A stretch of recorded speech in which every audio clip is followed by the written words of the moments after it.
Black Sabbath and Ozzy Osbourne. Back to the beginning review. All-Star Farewell to the Gods of Metal is epic and emotional. The biggest names in rock, from Metallica to Slayer, came to pay tribute to the men who created their entire genre.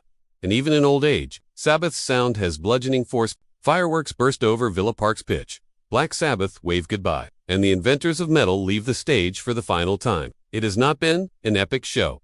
Just War Pigs, Nib, Iron Man, and Paranoid. But is the farewell this extraordinary band deserve? With an undercard of stadium fillers and festival headliners come to pay tribute, the returning Bill Ward adds to swing other Sabbath drummers have never managed. Tony Iommi churns out those monstrous riffs. Geezer Butler flits around them on bass. And Ozzy Osbourne, is Ozzy Osbourne a baffled and discomfited force of nature? At a packed Villa Park, 40,000 metalheads, plus a peak of 5.8 meters more on the accompanying livestream have seen their dreams come true in what is basically metal's Live Aid, right down to the revolving stage. They have been as many from the stage, remind us, part of history. All of Birmingham has draped itself in black for the final appearance of its prodigal sons. The 4 members of Sabbath were granted the freedom of the city this week, and the tourist board has declared this the summer of Sabbath, with events not just this weekend, but right through the season. And, of course, there have been the other genuflections towards the group.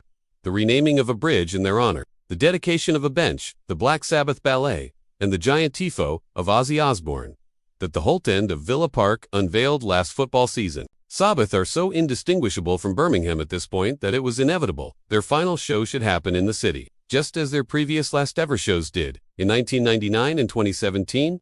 This time, though, with Osbourne's health a matter of public concern, this surely will be the last time. Certainly, Ozzy dominates proceedings before even stepping onto the stage, in a way that leaves a slightly sour aftertaste.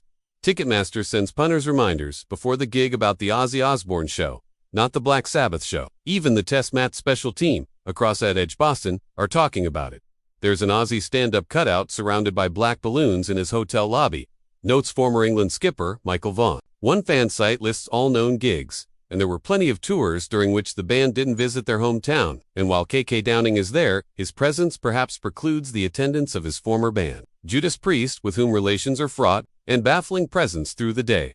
Mastodon begin proceedings in front of a stadium already nearly full by 1 p.m. Giant beach balls in Villa S claret and blue, and Ozzy emblazoned on them bounce around the front of the crowd, as the breeze flicks the sound back and forth. To be fair though, you wouldn't realize they had recently shed their lead singer, guitarist, and replaced him with an expert YouTube shredder. And like the bands that follow them, they offer up a Sabbath cover in homage. Nevertheless, the bill comprises a list of hard rock superstars, some of which raise questions, all of their own.